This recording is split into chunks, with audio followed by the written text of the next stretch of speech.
खैर मकदम है, आप देख रहे हैं अफ्तार की खुसूसी नशरियात। रमज़ान रंग मजीद रंगों ने ज्वाइन किया है, हमारे साथ मौजूद हैं शामी ग्रुप के चेयरमैन उमर शामी हमारे साथ हैं। आपको खुशामदीद कहते हैं। अस्सलाम वालेकुम, कैसे हैं आप? ठीक हैं जी, आपके आने का शुक्रिया। आज का मौजू है ताक रात। उससे बात करने के लिए खूबसूरत शख्सियत हैं, इंतहाई मुसज्जा कलाम करते हैं, अल्लामा असद रहमान हमारे साथ हैं। अस्सलाम वालेकुम, आपके आने का किबला बहुत शुक्रिया, आप तशरीफ लाए। और साथ हम आज बात करते हैं कारवान की, किसी भी कारवां की बात करते हैं, जब फिर इल्म के कारवां की बात होती है, कारवान इल्म हमारे जहनों में आ जाता है। कारवान इल्म फाउंडेशन की जानिब से खालिद सूफी साहब बड़े दिनों बाद तशरीफ लाए, खुशामदीद, बहुत बहुत आपको, आपके भी आने का शुक्रिया। और हम बात कर रहे थे प्रोफेसर सऊदी वसीम अनवर शौकत साहब से कि आज के तालीमी निज़ाम के हवाले से जो है, ये जो एक लॉकडाउन बढ़ता जा रहा है और नौजवान जो है वो अपने मकतब से दूर होता जा रहा है, ये मकतब से दूरी उसको लेकिन नुकसानदेह तो साबित नहीं हो जाएगी?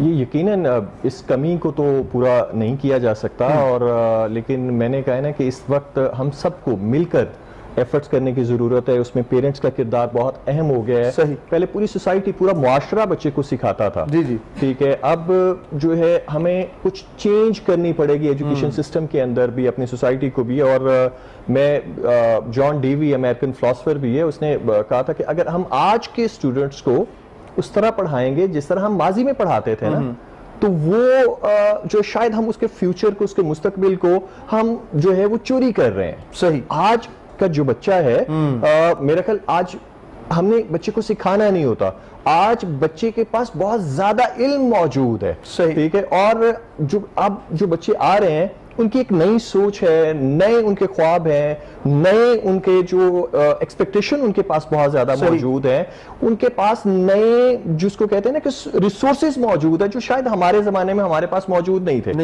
हम जो है उसको सिर्फ ये पढ़ाते रहे कि व्हेन एंड वेयर, ठीक है, जंगे पलासी जो है वो सिराजुद्दौला की कब और कहां हुई। कि अब दौर चेंज हो रहा है, चेंज हो रहा है, और हमें अब बच्चे को जो है ना वो बताना है कि ये क्यों हुई, कैसे हुई, और अगर ये ना होती तो कैसे होती, क्या होता। ठीक है। तो इस हवाले से ये चेंज हो रहा है, जबकि अब जो टीचर का किरदार है वो सिर्फ और सिर्फ जो है तजस्सुस पैदा करना है बच्चे के अंदर, जो है उसको मुतजस्सिस कर देना है। बहुत ज्यादा चीजें आजकल सीख रहे हैं। और कारवान की बात की जाए, कारवान फाउंडेशन जो है स्कॉलरशिप फराहम करती है नौजवानों को, उन ज़हीन फतीन बच्चों को जो माशरे में बेहतरीन किरदार अदा कर रहे हैं। खालिद भाई क्या कहते हैं, कारवान अब तक कितने बच्चों को स्कॉलरशिप दे चुकी है और मजीद फ्यूचर प्लान्स क्या हैं कारवान के? बिस्मिल्लाहिर्रहमानिर्रहीम, बहुत शुक्रिया आरिफ साहब आपका। इस वक्त 7,102 का नंबर है इस वक्त जो हम स्कॉलरशिप्स दे चुके हैं अब तक, और तमाम डिसिप्लिन्स के स्टूडेंट्स हैं, science and technology, medical, engineering, commerce, management और सोशल साइंसेस के तमाम शोबाजात में। और मेन जो हमारी स्कॉलरशिप्स हैं वो ग्रेजुएशन लेवल पे हैं। सही। और इसके बाद ये कि मैट्रिक में कम से कम जो 75% स्टूडेंट नंबर लेते हैं, हम उन्हें आला तालीम के लिए स्कॉलरशिप्स देते हैं। लेकिन हमारी जो मेयार है इस स्कॉलरशिप का वो है नीडी लेकिन ब्रिलियंट, कि वो बच्चा जो सरकारी तालीमी इदारे में, जिसे हम पब्लिक सेक्टर एजुकेशन इंस्टीट्यूट कहते हैं, उस पर मेरिट पे जो दाखिल होता है उसकी जो है हम स्कॉलरशिप्स देते हैं। और स्कॉलरशिप्स का भी जो हमारा तरीकाकार है वो ये है कि मखसूस नहीं है, कि फिक्स नहीं है कि MBBS के स्टूडेंट्स को इतना देना है। हम एक पेरेंट के तौर पे, एक सरप्रस्त के तौर पे जो है रिएक्ट करते हैं, हम सर्विसेज दे रहे हैं। कारवान इल्म फाउंडेशन हर स्टूडेंट की इनफरादी ज़रूरत का जायज़ा लेते हैं और उसके मुताबिक उसे स्कॉलरशिप्स देते हैं। सही। तो ये है, अभी 1000+ डॉक्टर्स हैं जी, और 1000 से ज़्यादा इंजीनियर्स हैं जो पाकिस्तान की नामवर यूनिवर्सिटियों से जिन्होंने ग्रेजुएशन कंप्लीट की है माशाल्लाह। इसी तरह तमाम पाकिस्तान के मेडिकल कॉलेजेस जो हैं वहाँ से भी ये स्टूडेंट फारिगुल तहसील हुए, पढ़ रहे हैं, और ये सिलसिला जारी है।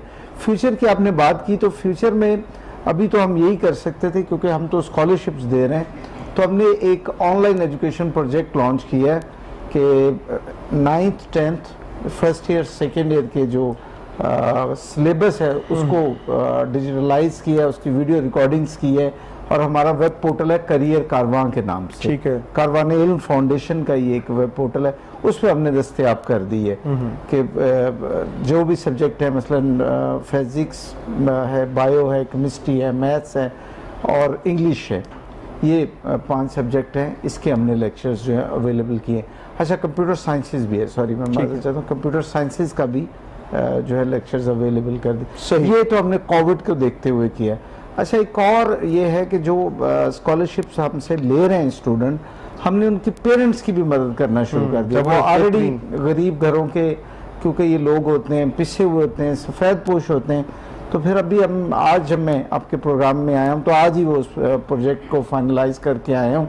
और ये कि हमारे अपने स्टूडेंट्स प्लस सोसाइटी में जो लोग मुतासर होंगे, सफ़ेद पोश किसी वजह से उनका रोज़गार छूट गया है या सैलरी पर कट लग गया जी, तो वो राशन डिस्ट्रीब्यूट। जी, अल्लाह तौफीकात में इजाफा करे। उमर शामी साहब साथ हैं। उमर शामी साहब, देखते हैं कि तालीम की बात कर रहे हैं और आज ताकरात की, तो हम आपके बचपन में जिस तरह तालीम का एक सिलसिला था, एक तो उस्ताद का शागिर्द का एक अदब का ताल्लुक था, इस दौर में हम देखते हैं कि अदब का ताल्लुक दूर चला गया है और यहाँ पे सबकत ले जाना जो है वो बढ़ गया है।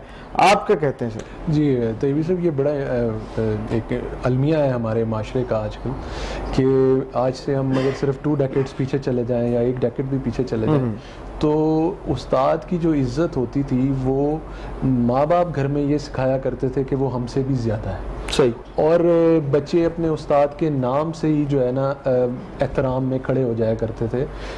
मैंने ख़ुद ये चीज़ फेस की, हालांकि हमारे एजुकेशन बहुत ज़्यादा पुरानी नहीं है, लेकिन और हम एज़ पाकिस्तानी हम इस मामले में एक्स्ट्रा ब्लेस थे और हैं अल्हम्दुलिल्लाह अभी भी, लेकिन कम हो गया।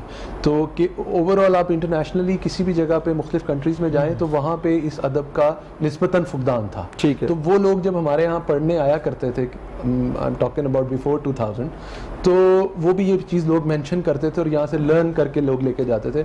अगर आप हिस्ट्री में जाएं तो कई नेशंस ने अपने स्टूडेंट्स पाकिस्तान में अदब सीखने के लिए भेजे हैं। ठीक है। और ये आपकी गवर्नमेंट कॉलेज और लाहौर की मुख्तलिफ इदारों के अंदर उनकी असनाद आज भी उनकी दीवारों पे चस्पा है। तो मैं समझता हूँ कि हमें ये फ्रॉम द वेरी बॉटम घर से ज़रूरत है माँ बाप को इस आगाही को दोबारा फैलाने की।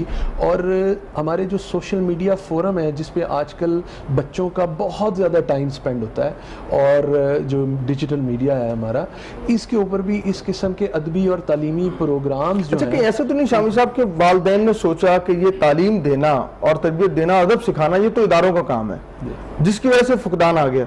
नहीं, मैं ये समझता हूँ कि हमने वालिदैन पे माली बोझ इतना बढ़ा दिया तालीम लेने के लिए सही कि वो अपनी इस ड्यूटी को करने का उनके पास टाइम नहीं रहा।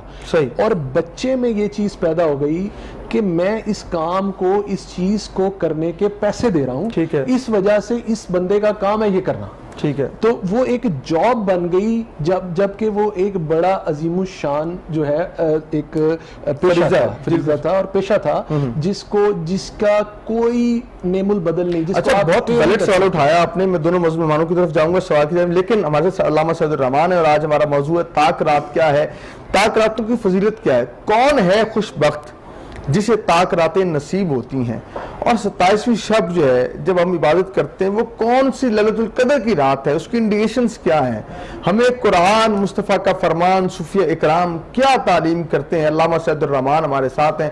किबला क्या कहेंगे, ताकरातें अल्लाह ने अता की हैं, फिर लैलतुल कदर की रात बरकतों वाली रात है, वो जब अता होती है तो क्या इंडिकेशंस, क्या मामला, जरा हमारे देखने वालों को मुस्तनीर फरमाइएगा अपने इल्म से। जी ये देखें, बहुत ही मुबारक रातें हैं और जो रमज़ान मुबारक है उसका निचोड़ ये ताक रातें हैं। हजूर नबी करीम सल्लल्लाहु अलैहि वसल्लम ने सन 2 हिजरी में पहला इतिकाफ किया और पहले 10 दिन का इतिकाफ किया। जी जी। सन 3 हिजरी में दूसरे अशरे में इतिकाफ किया और सन 4 हिजरी में आखिरी अशरे में इतिकाफ किया। और बहुत सारी रिवायात का खुलासा निचोड़ ये है कि फिर हजूर सल्लल्लाहु अलैहि वसल्लम हमेशा आखिरी 10 दिनों में इतिकाफ फरमाते थे और शब कदर की तलाश होती थी। सही।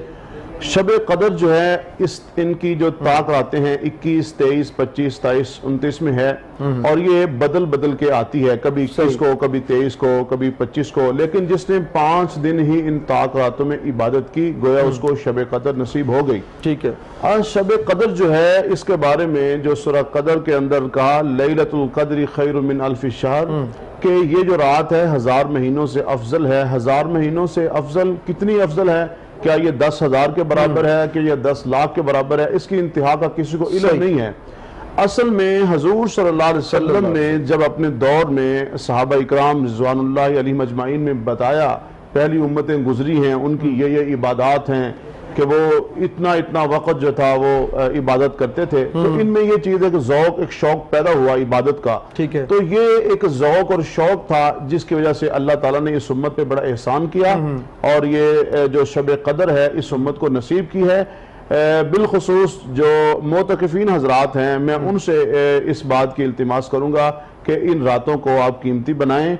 बहुत सारी ऐसी बुराइयां हैं जो जिनसे आप बच गए हैं, और मस्जिद के बाहर जितने भी ऐसे अमाल हो रहे हैं, आपको मस्जिद में बैठे हुए उनका सवाब मिल रहा है। आप अपने लिए दुआ कीजिए, अपने वालिदैन के लिए, और इस वक्त जो कोरोना वबा पूरी दुनिया में फैली हुई है, खुदारा आप पूरी इंसानियत के लिए अल्लाह ताला से दुआ कीजिए, क्योंकि सबसे पहले जो इंसानियत है, इस्लाम हमें इंसानियत का एहतराम ही सिखाता है। ठीक है। तो सारी इंसानियत के लिए इन रातों में जो इबादत बहुत सारी हैं, नवाफिल पढ़ सकते हैं, हम तिलावत कर सकते हैं, आप सलाम बात कर रहे हैं, बहुत सारे जो ना वो आते हैं, वज़ाइफ पढ़ लिए जाए, नवाफिल पढ़ लीजिए। अब एक आदमी कहता है रात मुख्तसर है, और फिर इस दौर का इंसान जो बहुत ही ज्यादा जो ना रिमोट कंट्रोल लाइफ गुजार रहा है, तो वो कहता है कि मैं 100 नफिल पढ़ने हैं, ये 50 पढ़ने हैं, वो सिर्फ ये पढ़ के ना थोड़ा सा घबरा सा जाता है।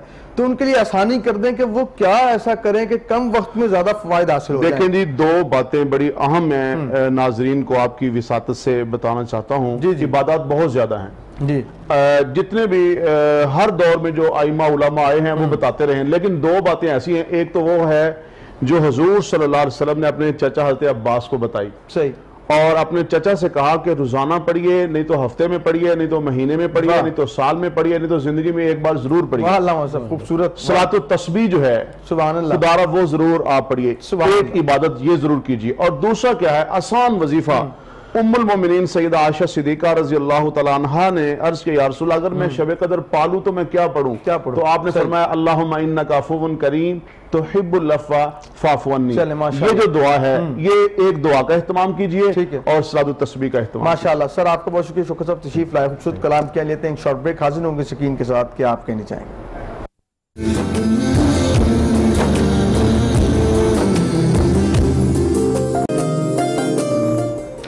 वेलकम बैक, खुशामदीद। आप देख रहे हैं रमजान नशरियात, रमजान रंग। स्पॉन्सर का जिक्र करेंगे। खूबसूरत नशरियात को स्पॉन्सर किया गोल्डन सन अपार्टमेंट्स ने, जमजम मॉल ने, अरीन पेंट्स हमारा स्पॉन्सर, निसार सिद्दीका हमारा स्पॉन्सर है। बात करते हैं मैक्स फेयर ब्यूटी क्रीम का, उन्होंने भी स्पॉन्सर किया है।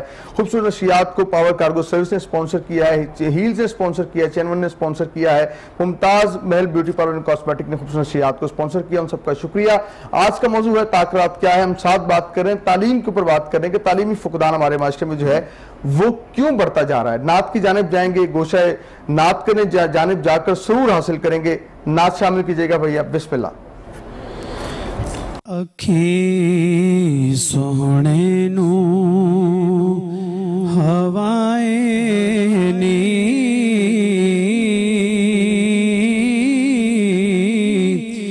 जे तेरा गुजर होवे मैं मर के भी नहीं मरदा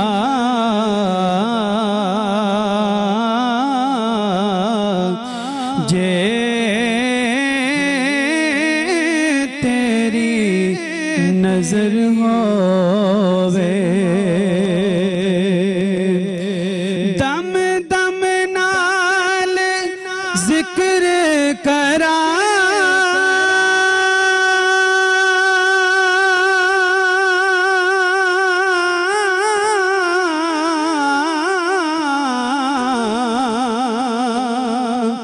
मैं तेरिया शानादा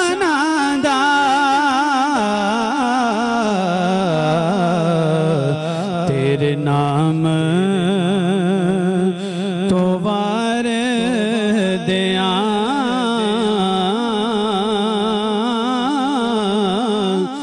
जिन्नी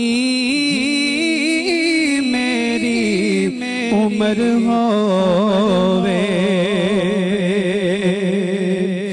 ओ कैसी घड़ियां से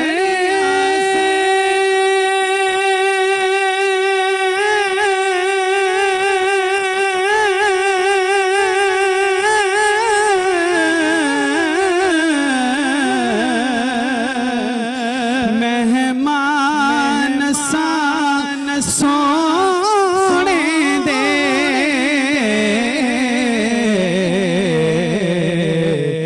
दिल फेर विकरदा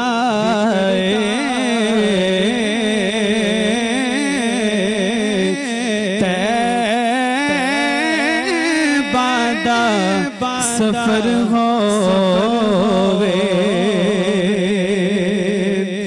क्यों फिक्र करे यारा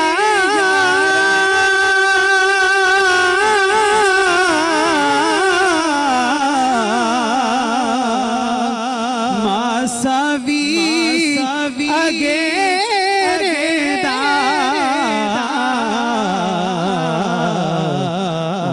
सत्तई खैराने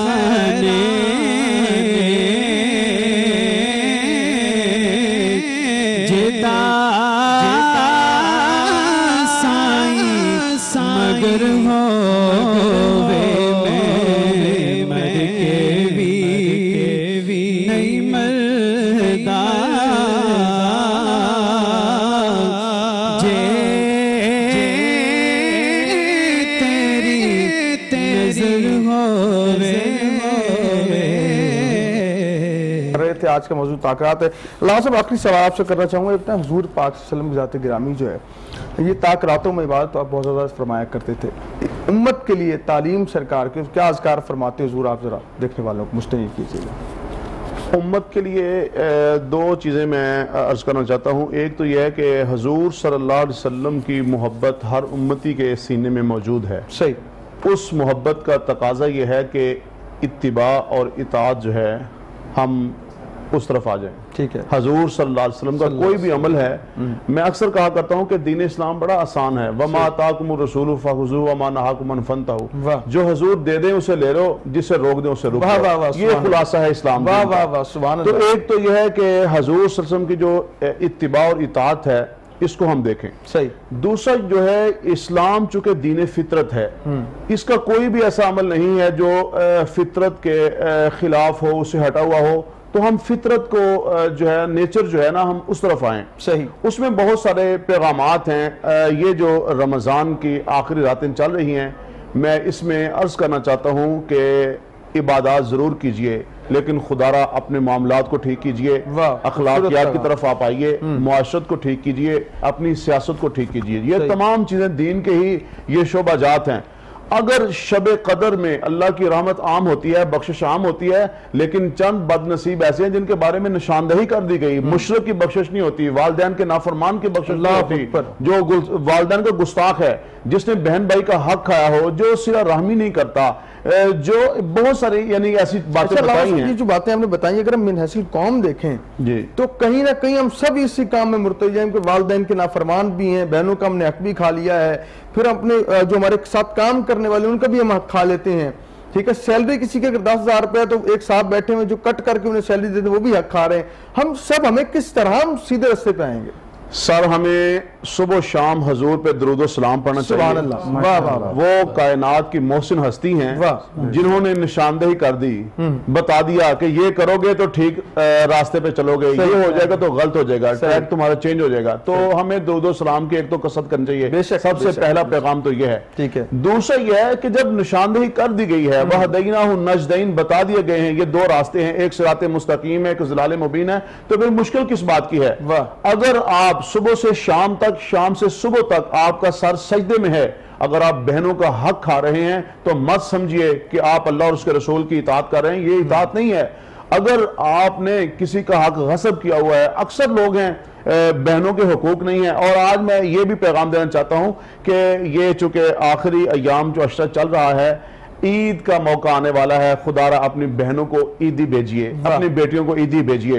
ये मैं मुस्तनद बात कर रहा हूं, अहदीस में आता है हजूर सल्लल्लाहु अलैहि वसल्लम से भी, सहाबा इकराम से भी, कि वो जो एहसास है वो किया करते थे। तो हमें इस तरह बयान एहसास। और एक बात मैं आपको अर्ज करना चाहता हूं, देखें, एक आपकी बेटी जो है अगर वो जॉब कर रही है, 1,00,000-2,00,000 भी कमा रही है, उसको उसकी इतनी खुशी नहीं होगी जो घर से आए हुए एक सूट की और एक परफ्यूम की खुशी होगी। वो बार बार जिक्र करेगी, ये मेरी अम्मी की तरफ से, मेरे अब्बा की तरफ से, वालिदैन का तोहफा, वालिदैन का तोहफा। बहनों असल देखें, हम जब एतकाफ से उठेंगे मुतकिफीन, वो इस बात का अज़म करके उठे कि जिन जिन से मैं नाराज हूं, मैंने खुद जाके उनसे सुलह करनी है। अल्लामा साहब, आपका बहुत शुक्रिया, तशरीफ लाए। जा लेते हैं शॉर्ट ब्रेक, हाजिर यकीन के साथ क्या आपके नहीं चाहेंगे।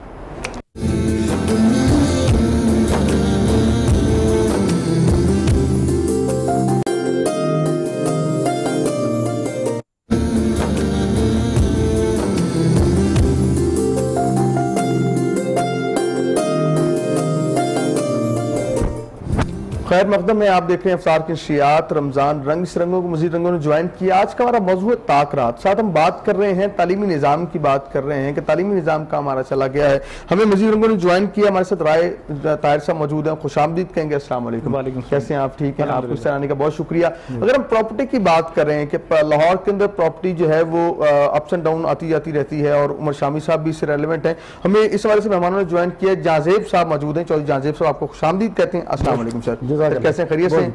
आपके सराहने का बहुत शुक्रिया। आगाज करते हैं राय ताहिर साहब से कि आज ताक़रात पे बात कर रहे हैं। बरकतें, रहमतें समेटने का ये माह रमजान अल्लाह का मेहमान जा रहा है और ताक़रातों को तोहफा साथ ले आया है, तो हमें किस तरह बरकतें समेट सकते हैं और आज का नौजवान कैसे इससे मुस्तफीद और मुस्तनीर हो सकता है?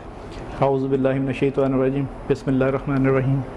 लाखों करोड़ों दुरूद व सलाम हज़ूर अकरम सल्लल्लाहु अलैहि वसल्लम। हज़ूर अकरम ताजदार अरब व अजम, सरवर कायनात, इमामुल नबीन, रहमतुल लिल आलमीन, शफ़ीउल मुज़नबीन, राहतुल आशिकीन, हज़ूर पुर नूर, शाफ़े यौम नशूर, अहमद मुज्तबा मोहम्मद मुस्तफ़ा अलैहिस्सलाम ने जब हज़ूर सल्लल्लाहु अलैहि वसल्लम इस दुनिया में आए तो वो नबी कि जिसका बोलना वहीउल्लाह है, जिनका हुक्म अमरुल्लाह है और जिनका रोकना नहीउल्लाह है।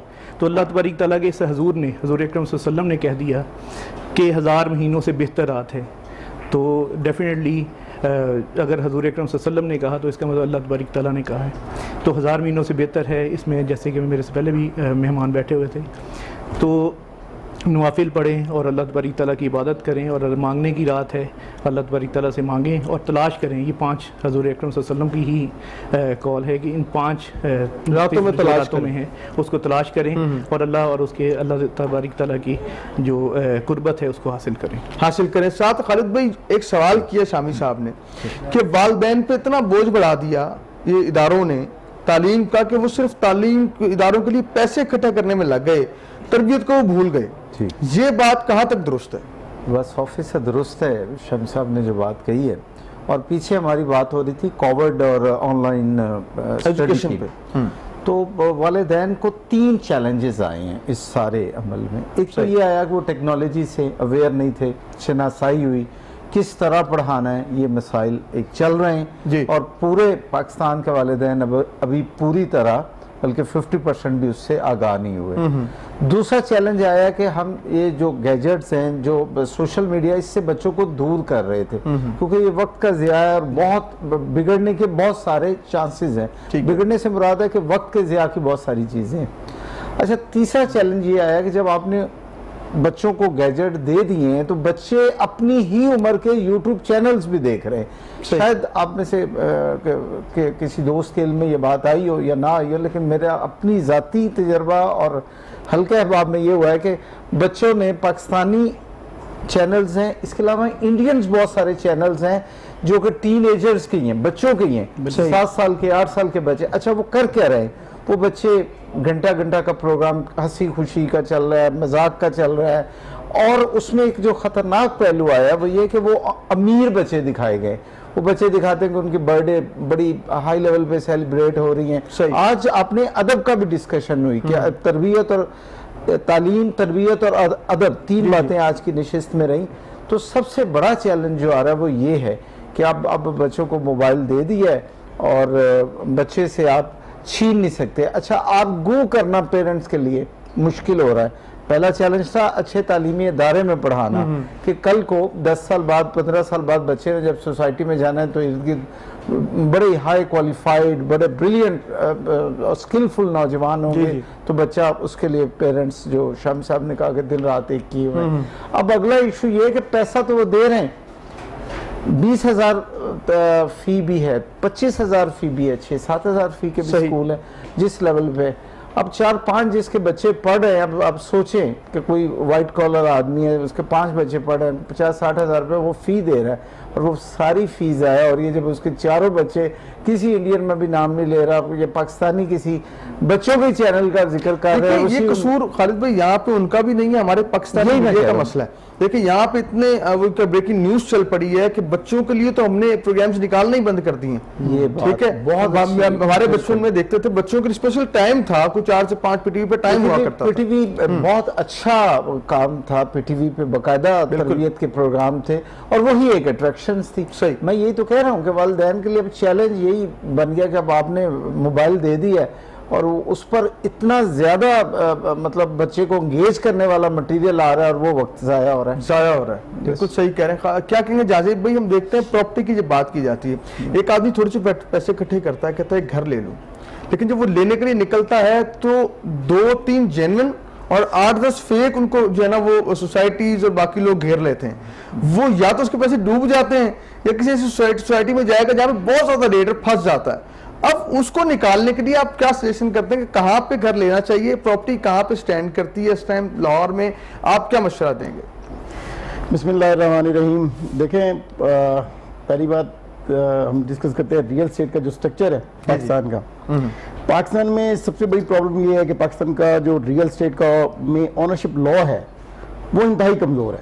ठीक है, मतलब रजिस्ट्री इंतकाल पे भी सुप्रीम कोर्ट के ऑर्डर्स हैं कि ये भी कोई इतने अथेंटिक नहीं है, इनकी अथेंटिसिटी भी उसको भी वो इंडोर्स नहीं कर रही। ठीक है, जिस तरह से आपका पेपर होता है, मतलब नोट होता है कि आपका उसके ऊपर लिखा होता है कि गवर्नमेंट की जमानत से जारी किया गया, इस तरह से आपका कोई एक डॉक्यूमेंट नहीं है प्रॉपर्टी का जिसमें ये लिखा हो कि गवर्नमेंट की जमानत से जारी। सही बात। रजिस्ट्री इंतकाल और इवन फर्द मलकियत भी जो जारी होती है, पटवारी इस तरह से जारी करता है कि वो उसमें उसको कोई पूछने वाला नहीं, लेकिन सुकम रह जाता है। हाँ, सुकम रह जाता है। सो ये बड़ी प्रॉब्लम है कि ओनरशिप लॉ नहीं है यहाँ पे। इसी वजह से मुख्तलिफ सोसाइटीज ने फिर ये स्ट्रक्चर अडॉप्ट किया कि उन्होंने अपना जो फाइल्स का सिस्टम वो राइज कर दिया। DHA है उसका, उसमें सारे डॉक्यूमेंटेशन जितनी जमीन के रजिस्ट्री इंतकाल और बाकी जो मामला होते हैं वो बैक एंड पे पड़े होते हैं, आगे सिर्फ एक वाइट पेपर पे लेटर चल रहा होता है, उसी को फॉलो करते हुए बहुत सारी सोसाइटीज ने भी इसको कर लिया।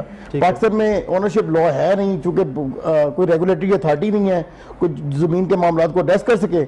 इस वजह से ये प्रॉब्लम है कि कोई लॉ नहीं है कि जिससे सोसाइटीज को रोका जा सके कि वो अपने तौर पे ना तो ट्रांसफर का स्ट्रक्चर बना सकती हैं और ना जमीन की डॉक्यूमेंटेशन बना सकती हैं। सही। तो ये बेसिकली प्रॉब्लम बिल्कुल जड़ से है कि गवर्नमेंट को चाहिए कि एक रेगुलेटरी अथॉरिटी बनाए और उस पे जो है ना वो लोगों को एक पूरा डिफाइंड सेटअप बात करें कि गवर्नमेंट का भी काम है, लेकिन पाकिस्तानियों का भी काम है कि पाकिस्तानी भाइयों से फ्रॉड ना करें, उनके लिए आसानियां पैदा करें। क्यों शामी साहब, क्या कहते हैं? 100% मैं इनकी बात से इत्तेफाक करता हूँ।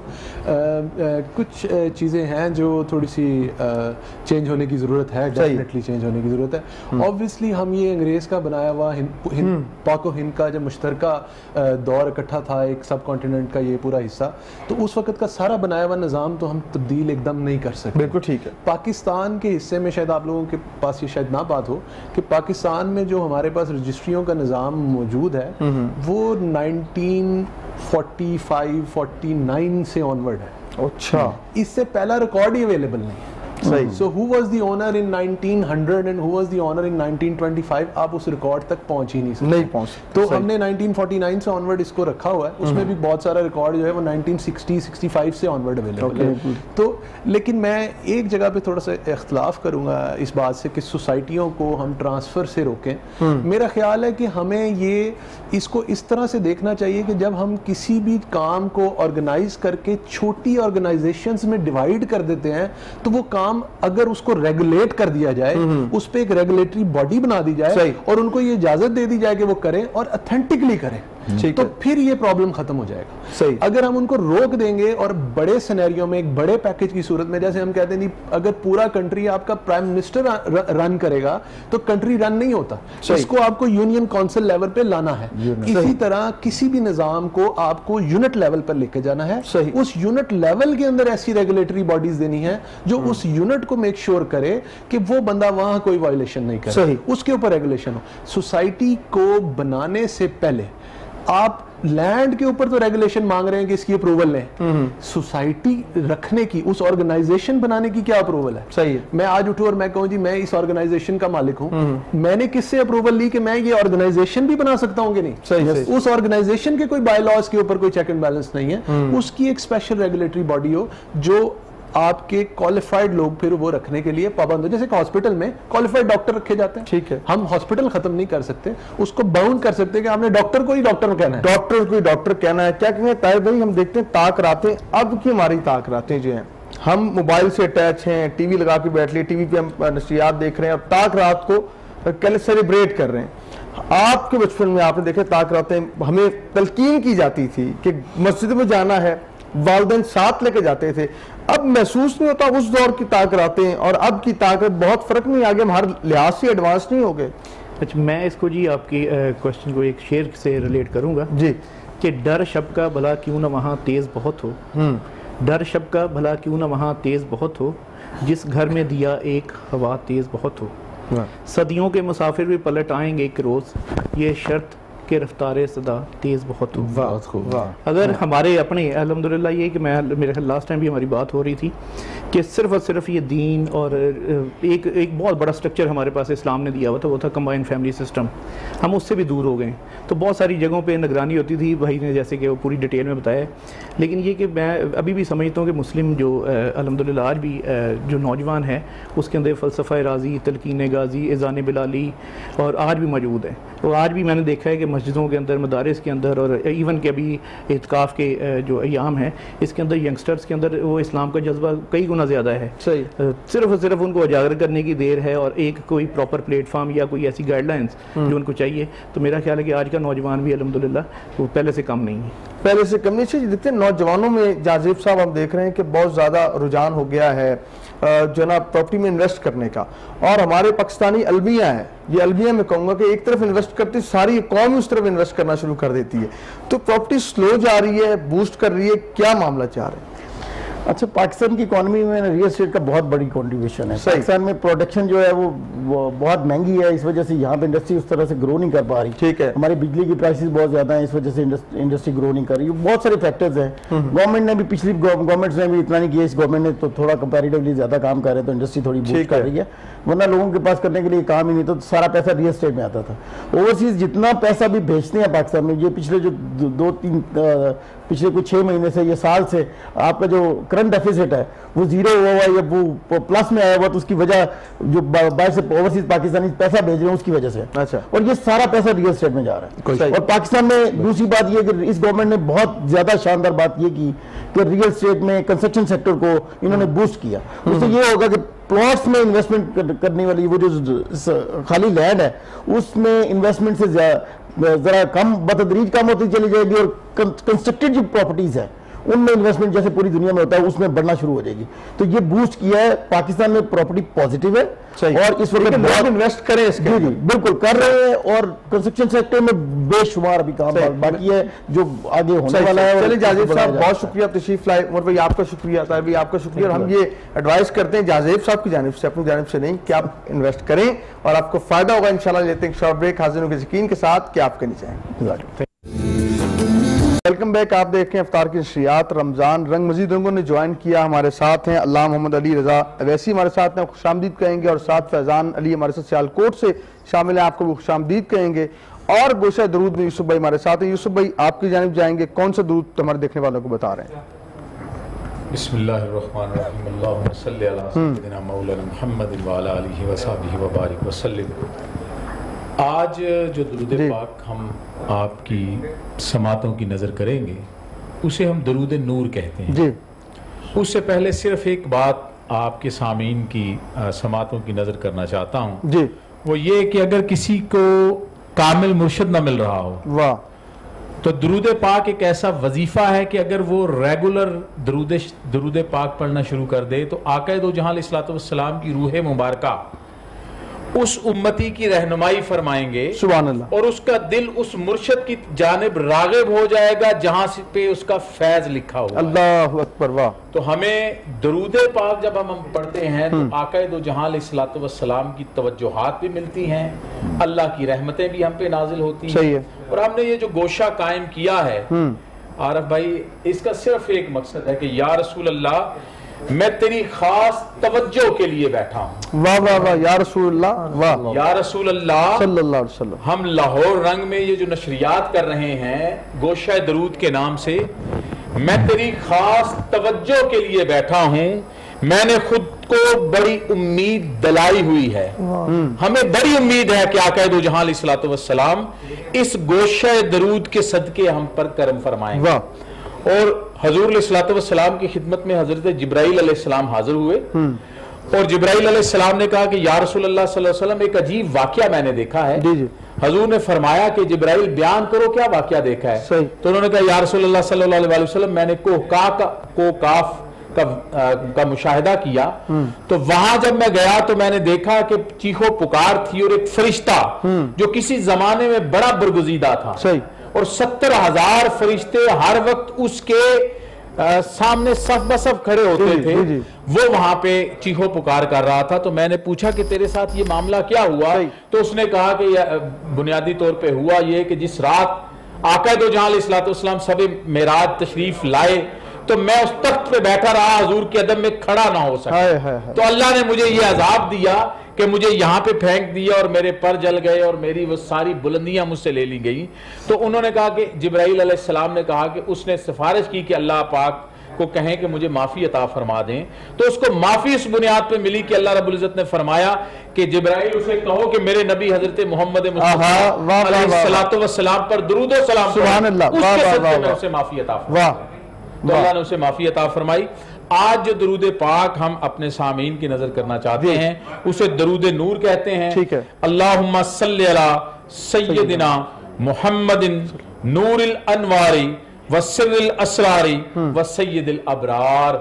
जो बंदा भी इस दरूद पाक का कारी होगा अल्लाह रब्बुल इज्जत उसे एक खास नौयत का नूर अता फरमाएंगे और उसको अल्लाह रब्बुल इज्जत लोगों में जो है ना वो पजीराई अता फरमाएंगे। वाह अली वैसी साहब, आज हमारा मौजूद है ताक रात। आप क्या कहते हैं, ताक रात में कौन से वज़ाइफ करने चाहिए, इस बारे से रहनुमाई फरमाइएगा। बिस्मिल्लाहिर्रहमानिर्रहीम।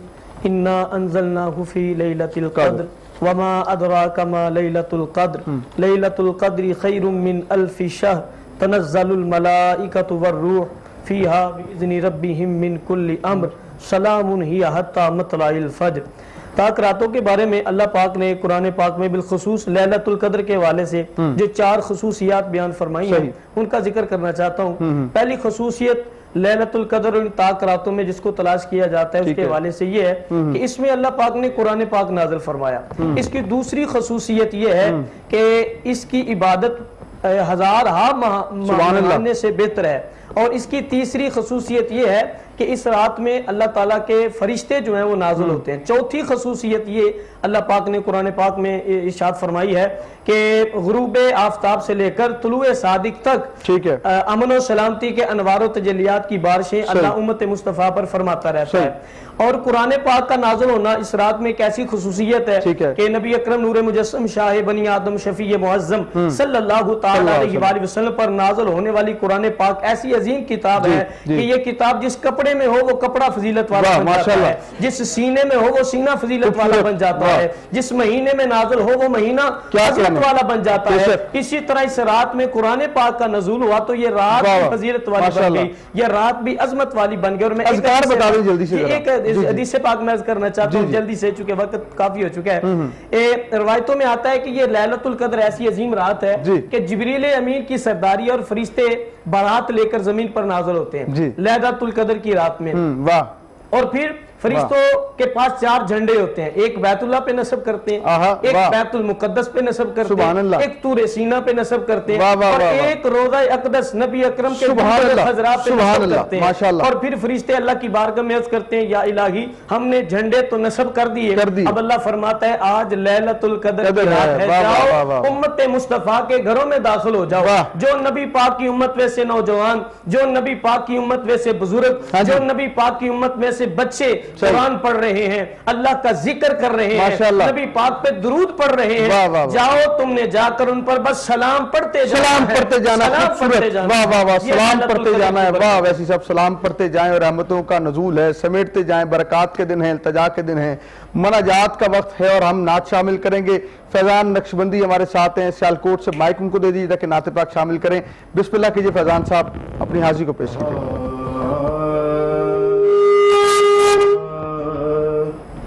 हमको अपनी तलब के सिवा। अच्छा, माइक अपना अगर ऑन कर लीजिए, आप माइक ऑन कर लीजिए ताकि लोगों तक आपकी आवाज पहुंच सके। बिस्मिल्लाह कीजिएगा जनाब।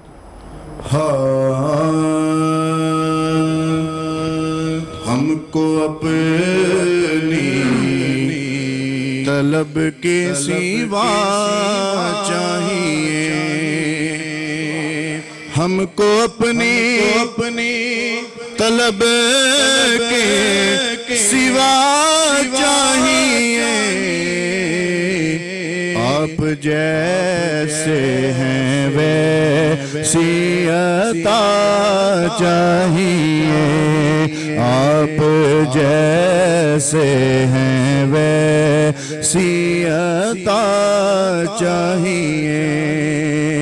क्यों कहूँ ये अता वो अता चाहिए, क्यों कहूँ ये अता वो अता चाहिए।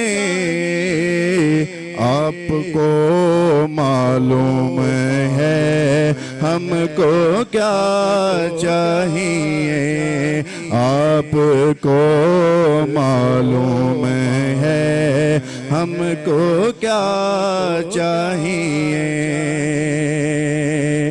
दर्द जामी मिले ना हालिद लिखो, दर्द जामी मिले ना हालिद लिखो, और अंदाज़े अहमद रज़ा चाहिए, और अंदाज़े अहमद रज़ा चाहिए।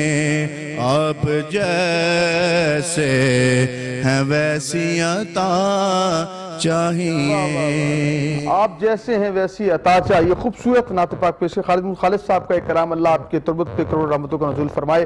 खालिद भाई क्या कहेंगे? सवाल आपसे आखिरी रह गया था कि बैरोक्रेट्स जो हैं उनके बच्चे सरकारी स्कूल में पढ़ते हैं या नहीं, और साथ कारवान के जो बच्चे हैं ये भी सरकारी स्कूलों में पढ़ते हैं, क्या कहते हैं आप? जी आरिफ साहब, पहली बात यह कि कारवाने इल्म फाउंडेशन जिन स्टूडेंट को स्कॉलरशिप्स देता है, जी जी, ये 100% मुख्तलिफ देहात, कस्बात और पाकिस्तान के तुलो अर्ज़ में सरकारी स्कूलों से, सरकारी तालीमी इदारों से फारुगुल तहसील है। सही। और उसके बाद आगे भी सरकारी तालीमी इदारों में ज़ेरे तालीम है। अच्छा, मैं पाकिस्तान के तमाम सूबों, हर खित्ते में मुझे जाने का इत्तेफाक हुआ है, बड़े शहरों में भी, छोटे शहरों में भी, वहाँ के निज़ाम तालीम और सरकारी स्कूलों को विज़िट करने का भी मौका मिला है। तो आरिफ साहब, मैं आपको बताता चलूँ कि पाकिस्तान में अल्हम्दुलिल्लाह सरकारी स्कूल्स बहुत अच्छे हैं, बहुत म्यारी स्कूल्स हैं, और वहाँ का जो निज़ाम तालीम है वो बहुत बेहतर है। अर्बन एरिया में एक छोटा सा इशू ज़रूर है कि यहाँ का जो उस्ताद है वो भी अनफॉर्चुनेटली उसी एक जो ज़्यादा कमाने की दौड़ है या ख्वाहिशें हैं या थोड़ा सा उसका रवैया या जो है वो अपनी शायद इंसाफ नहीं कर पाता, तो इसलिए हम कहते हैं। आपका जो सवाल है बड़ा वैलिड है कि जब सरकारी ऑफिसर्स के, पॉलिटिशियंस के, बड़े सोसाइटी के नामवर लोगों के बच्चे सरकारी तालीमी इदारों में दाखिल होंगे तो डेफिनेटली ये जो हमारा स्कूल सिस्टम है सरकारी वो इम्प्रूव करेगा। देखिए इंफ्रास्ट्रक्चर ऑलरेडी मौजूद है, ठीक है, सिलेबस बेहतरीन बना हुआ है, टीचर्स भी क्वालिफाइड है। अब सिर्फ एक खास वो जो क्वालिटी इन्हेंस करने की जरूरत है, ज़ाहिर बात है वो जब भी होगी जब ब्यूरोक्रेट्स के, पॉलिटिशियंस के, अवामी नुमाइंदगान के और मेरे आपके जैसे सबके बच्चे वहाँ पढ़ रहे होंगे तो डेफिनेटली उससे बेहतरी आएगी, उससे बेहतरी आएगी। और हम भी ये चाहते हैं कि पाकिस्तान निज़ाम में बेहतरी आए, क्योंकि बेहतरी आएगी तो नौजवान कामयाब होगा, तो कामयाब होगा पाकिस्तान, क्योंकि ये यूथ का पाकिस्तान है, सबसे ज्यादा यूथ रखने वाला ये कंट्री है। लेकिन बदकिस्मती है हमारी कि हम इस यूथ को सही तौर पर इस्तेमाल नहीं कर सके। इकबाल यही कहते हैं कि मेरे शाहीन हैं, लेकिन शाहीनों को कहीं सही तौर पर ना तो नौकरियां मिलती हैं, ना इन शाहीनों को सही तौर पर इस्तेमाल किया जाता है, बल्कि इकबाल की तालीमात से दूर कर दिया जाता है। इकबाल की तालीमात उसकी अपनी नहीं है, इकबाल भी वही बात करता है जो अल्लाह और उसके रसूल की तालीमात ही इकबाल की तालीमात हैं। तो हम ये चाहते हैं कि पाकिस्तान का रोशन मुस्तकबिल हमारी ये यूथ है। मैं आज का हमारा जो टॉपिक था ताक रातें थी, इन रातों को अपनी आखिरी ताक रातें जानकर गुजारिए और जितना हो सके दूध पाक की कसरत कीजिए। इसके अंदर जो वज़ाइफ आप पढ़ते हैं वो भी अपनी जगह दुरुस्त हैं, लेकिन अगर आप चाहते हैं कि कम वक्त में ज्यादा फायदा हो जाए तो दुरूद का जाकिर बन जाएं। पूरी रात दूध पाक पढ़ें, एक हिस्सा नवाफिल पढ़ें, एक हिस्सा अज़कार करें और तौबा व इस्तग़फ़ार करें। और ख़ास तौर पर उससे पहले अपने वालिदैन को मना लीजिए। अगर वालिदैन से आपने बदतमीजी की है, उनसे अगर आपसे अनजाने में कहीं बदतमीजी हो गई है, माँ बाप को राजी कर लीजिए, अपनी बहनों को राजी कीजिए, अपने दोस्तों अहबाब को राजी कीजिए और अपने पड़ोसी लोगों को जो है उनका भी ख्याल करें। आपसे मुलाकात होगी इंशाअल्लाह कल। यार जिंदा सोबत बाकी, अल्लाह निगहबान।